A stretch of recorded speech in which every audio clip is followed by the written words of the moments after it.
Hello, yan. So mag-aayos tayo ng mga pillowcase, saka mga unan, yan. Kasi nagano ako. Nagpalit ako ng mga ito yung panagsakan, ano yung panagsakan sa sa English, no? Tagalog. So lahat yan tinanggal, then dapat puti lahat. Puti lahat siya para magandang malinis tingnan. Ayan. So ako lahat ang gumawa nito. Hihi. Dapat hindi lang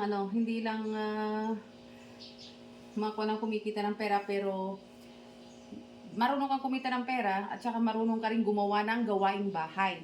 Lahat. Okay na hindi lahat, basta kunti-kunti sa mga bagay-bagay. Ito tinanggal lahat 'yan. So nilagyan ng nilagyan ng mga ano ba 'yun? Clorox lahat para maputing-maputi. Ayan.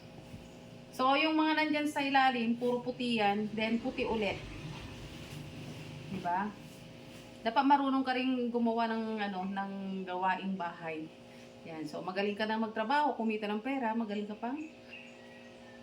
pang magtrabaho sa bahay. Hindi lang sa bahay, kundi sa lahat ng bagay. Kung hindi man bihasa, at least kahit kunti lang sa bawat bagay-bagay para kapag walang gagawa, at least pwede. So, ano ito? Ito na muna ito. Okay?